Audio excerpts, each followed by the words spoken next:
Oke, kita lanjutkan ke soal yang kedua ya.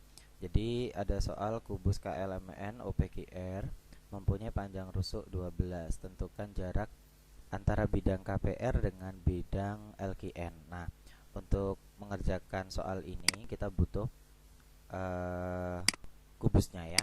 Kita move dulu ya, kita move dulu supaya jadi 12 begitu. Nah, sudah ya, ada ya. Oke, kita ke move. Setelah itu kita pilih cube. Nah, kita klik titik 0 sampai 12. Nah, di sini kita kembali ke move dulu. Di sini kan namanya itu masih bukan yang kita inginkan ya. Nama yang kita inginkan kan KLMN OPQR ya. Maka kita sesuaikan dengan cara mengubah namanya satu-satu ya. Oke. Kita hilangkan X-nya, kita hilang grid-nya ya. Oke. Nah, ini kan masih ada apa? Sisinya. Nah, kita klik cube lagi ya. Yang bagian sini. Nah, bagian ini kita klik cube. Lalu kita pilih objek. Lalu opacity-nya atau transparansinya ya, kita bikin ke 0 kayak gitu. Oke, ini sudah. Lalu setelah itu karena namanya belum ABCDEFG masih ABCDEFGH, kita rubah jadi KLMN OPQR. Jadi yang A kita rubah ke huruf K begini. Huruf K. Lalu B kita juga rubah ke huruf L. C-nya kita rubah ke huruf M. D-nya ke N. E-nya O ya.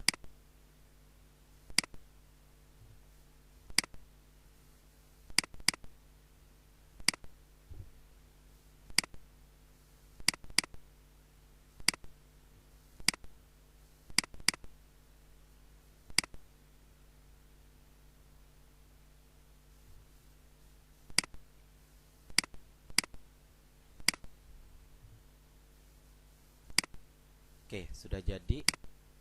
Setelah itu kita susun jarak antara bidang. Oke, kita buat bidang ya, berarti pakai poligon. Nah, kita pakai poligon. KPR ya, K ke titik P ke titik R ke titik K lagi. Nah, ini bidangnya ya. Seperti itu. Lalu yang satu lagi adalah bidang LQN ya. L Q dan N. Kembali ke L lagi. Nah, kita akan mencari jaraknya dua bidang ini ya. Caranya adalah kita buat garis bantuan lagi ya. Kita pakai line kayak gitu, yang bagian atas kita garis, lalu yang bagian bawah kita garis seperti itu. Nah, di sini kan kita punya titik potong nih. Di sini kita punya, di sini juga kita punya titik potong. Nah, titik potong itu kita cari pakai intersect kayak gitu ya. Jadi PR itu kita klik dengan OK kita klik. Lalu KM kita klik dengan LN yang kita klik. Nah, nanti akan jadi titik potongnya. Nah, dari titik potong itu nanti kita buat segmennya atau ruas garisnya ya. Jadi dari titik A kita garis ke titik K. Lalu dari titik B kita garis ke titik Q. Nah, di sini kita sudah punya perwakilan garis di dalam semua bidangnya ya. Seperti ini ya. Di tiap-tiap bidangnya kan kita sudah punya garis yang diwakili. Nah, setelah itu kita akan mau mencari jaraknya ya, jarak dari garis ini, garis AK dengan garis QB kayak gitu ya. Nah, itu bisa kita cari lewat ketegak lurusan. Kita ingat bahwa jarak dua garis ya, itu kan diwakili dengan ketegak lurusannya ya.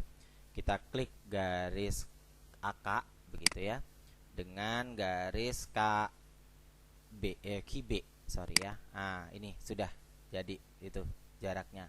Nah, Masalahnya kalau kita ngitung di manual itu kan kita tidak bisa ya seperti ini ya, tidak bisa ya. Maka kita buat seperti ini dulu. Nanti setelah itu kita pakai menu kesejajaran parallel line kayak gitu ya. Nah, kita pakai parallel line, kita klik garis yang tadi kita buat ya sebelumnya, yang ini. Lalu kita klik ke titik key. Nah, nanti akan terbentuk garis key B ya. Yang bagian ini. Nah, yang bagian ini key ke B. Nah, key M, sorry. Key M ya. Garis key M. Nah, garis key M itu kan diagonal ruang ya. Nah, kita mau cek ada nggak sih hubungan antara jarak dari dua bidang yang di soal ini dengan diagonal ruang ya. Ada nggak sih seperti itu? Nah, setelah itu kita cari titik potongnya ya, pakai intersect ya, yang ini ya. Oke, garis ini dengan garis AK, lalu garis ini lagi dengan garis key B ya, dengan garis key B.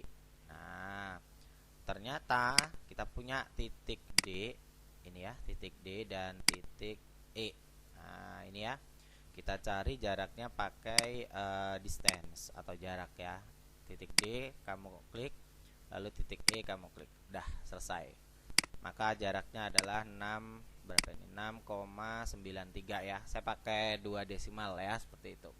Nah, hubungannya ternyata adalah sepertiganya kalau kamu tidak percaya ya. Oke, kita klik. Kita coba lihat. Ini 6,93 juga. Ini juga 6,93. Berarti kan ini diagonal ruang utuh, begitu ya.